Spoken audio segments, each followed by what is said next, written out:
mga kuwaku, mga I don't know ano pang ibang tawag doon sa mga team. Okay, parang ano na din to. Okay, parang farm visit na din to. Pero actually yung ano Beta, ano rin yung ha?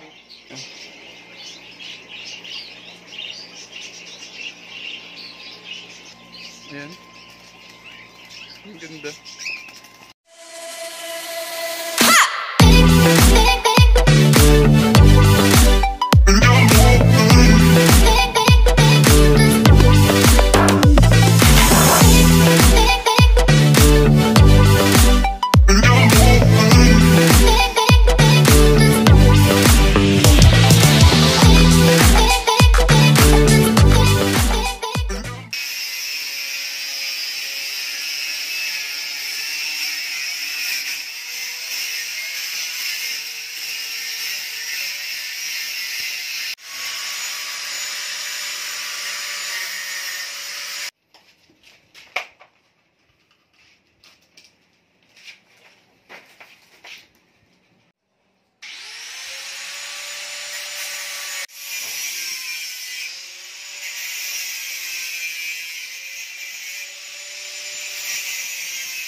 Okay, mga ka-G, and welcome back sa another video. Okay, kung nakikita nyo, ayan, pakita mo lang din yung ginagawa natin dito. Ito ay magiging mini pond ng mga isdang plano kong i-breed.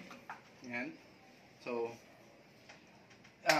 titingnan natin kung makakapag-breed tayo ng maayos. Pero, yun, dapat kasi ito, isa swimming pool to. As in, swimming pool talaga to. Ang problema kasi hindi pa kami nakakabili ng trapal na malaki. Ito kasing trapal na to, okay, is nandun to sa sasakyan. Ginagamit ko every time kumukuha kami ng order ng mga frozen. Ayan, alam mo naman, nag-ano ko ng mga frozen. So, ginamit ko na muna dito. And, yan, para matry din kung ano yung magiging problema if ever gawin naming swimming pool to. Ang lalim na swimming pool na to, oh. Diba? Ang lalim na ito kapag napuno to ng tubig. So, pero ngayon, since hindi pa kami nakakabili ng trapal, eto na muna, gagawin na muna nating pond. Okay, trapal pond para sa mga isdang bibili natin soon. Okay, abangan nyo yun sa mga video. So, abangan nyo mamaya, tingnan natin kung, kasi gagawin ko pala ng filter. Okay, yung submersible pump, yun yung gagamitin natin. So, abangan nyo to sa mga susunod na mga videos, okay? And yun lang, okay? So, andito na naman yung kalapati, wala na siyang pagtingin niya, ano na, swimming pool na yung ano niya, yung kulungan niya, nakauwi. Ayan.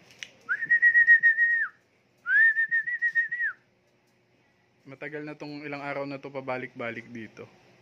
And pag nahuli natin, pwede nating ipamigay yan sa mga subscriber natin. And titingnan natin kung mahuli natin. Ito try nating hulihin. Okay, i-update ko kayo about dito. Okay, okay, so andito tayo. Okay, nandito tayo sa isa sa malapit na nagaano. Saan? Ayun, no, may mga kalapati din siya. Ang dami niyang ano dito. Oh, team. Okay, parang ano na din to. Okay, parang farm visit na din to. Pero actually, ito yung shop niya talaga. Pero parang farm na din eh. Oh. ganda ng, anong isda yan, boss? Ha? Anong isda? Hindi ko nga alam din eh.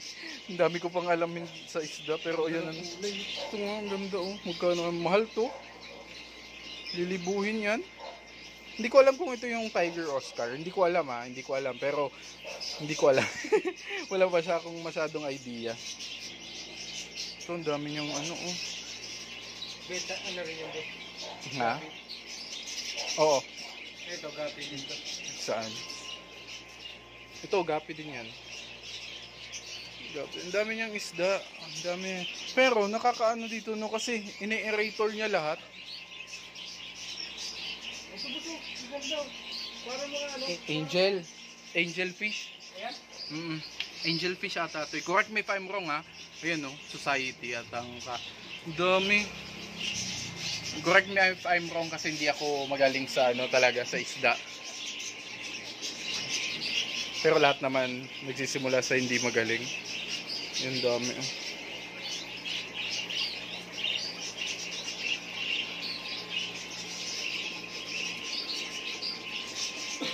Ooh.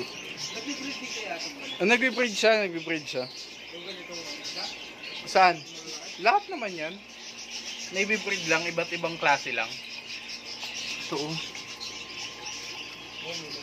Yan. Alam mo yun, ang dami pa dito oh. Dang, parang paradise. Ito mga finches. Mga finches. Finches.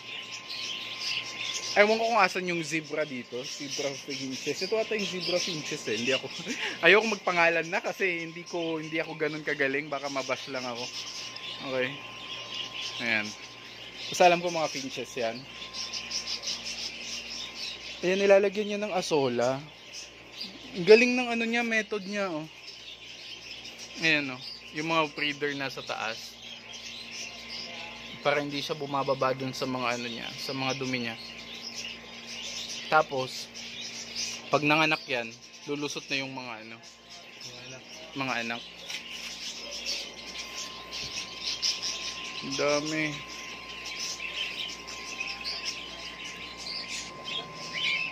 Ayan. Ayan, makita natin yung ano dito. Meron siya ditong mga kakatail. Ayan. Ang ganda. So ayan, kukuha tayo ng mga isda. Titingnan natin kung ano makuha natin dito. So, ayan. So meron din siya mga beta.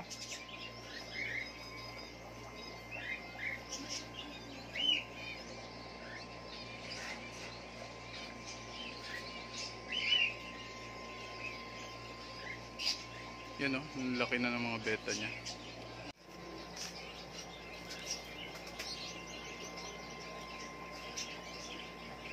Ito halo-halo, ito ang ganda nito, parang ghost, parang kuy ata to.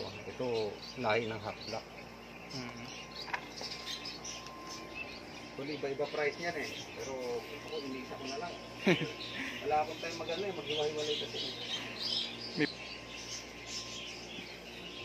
So yan, ito yung mga ano niya.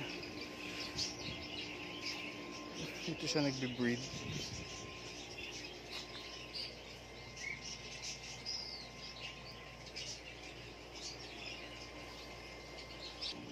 Nagbebenta ka niyan, sir?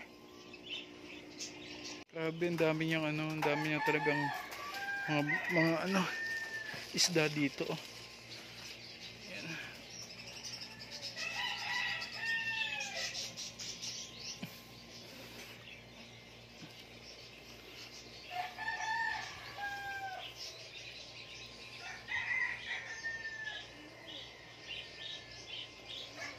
Daming mga molly.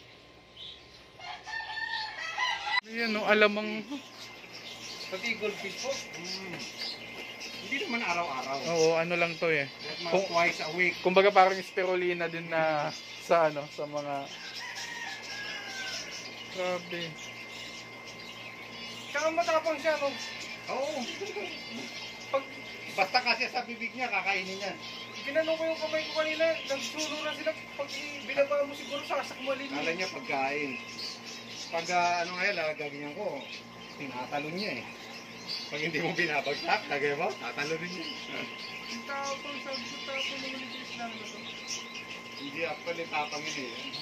Ito. So ito yung mga ano natin, kinuha natin kay sir, ayan. Ito yung mga kinuha natin. Ayan, tapos meron pa tayong mga angelfish. Ayan, tapos etong goldfish. Okay? So hindi ko dinamihan muna kasi itatry muna natin to kung saan natin ipipwesto to kasi yung medyo limited din yung space natin doon. Kaya so susunod in case na may madami pa tayong mapaglagyan, so babalik ulit tayo dito. Okay, so andito na kami sa bahay and ayan, eto na yung mga kinuha natin. Ha? Bukod na sila rin. Dito. Diyan. Tanggalin na natin. Muna. Ayan, okay. So meron tayong mga goldfish, mga angelfish. Ayan, mga angelfish. And meron tayong mga mollies na mga breeder type na to, na mga molly. Ayan, malalaki na. So, yan. Ipapakita natin to kasi papakita ko sa inyo to mamaya kasi ililipat na natin dito. Ayan, bumili tayo ng mga trapal para sa mga trapal pond natin. Ayan. Ayan, and ito. So ililipat natin yung mga mollies. Baka ipagsama natin dito yung mga mollies kasi colony breeding naman ang ang mollies. So hahanapan natin siya baka dito yung mga mollies, pwede dito yung mga mollies. Ayan. So, lilinisan lang natin. Let's go! Okay, so, ayan. Pinapaano muna natin yung water temperature nila bago natin pakawalan. Ayan, isasama natin kasi colony breeding ang mangyayari. Pero dito ang nila. Okay, hindi dito yung magiging area nila. Hindi yan. Okay, tapos ito. Ayan. Ito yung susubukan natin mag-breed ng goldfish. So, ito yung mga angelfish natin. Ayan. Pwede din na kayong bumili sa ganyang kalalaki. Kontakin nyo lang ako. Ayan, nandyan sa baba lang yung info sa Facebook and yung number ko. Imus Cavite, pwede tayong pwede tayong magpa-ship. Okay, Lalamove, via Lalamove or yun. So, kontakin nyo lang ako, mga Lodi Bells. Yan, kasi madaming kiti-kiti dito. So, I think healthy yan sa kanila. So, ayan, eto na yung okay, pansamantala dito muna sila. And kasi yung inaayos ko pa yung yung dun sa may ref para sa breeding nila. Cage talaga nila. Ayun, mga angelfish natin.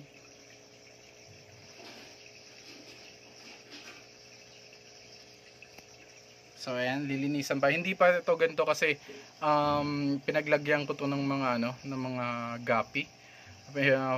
Pansamantala muna sila diyan. And inaayos ko lang yung mga pond natin, mga trapal pond. And yan. Ganda. So kukuha pa tayo ng mga kuwaku, mga I don't know ano pang ibang tawag doon sa mga goldfish na malalaki. Okay, so yun, abangan nyo yan sa mga susunod nating mga video.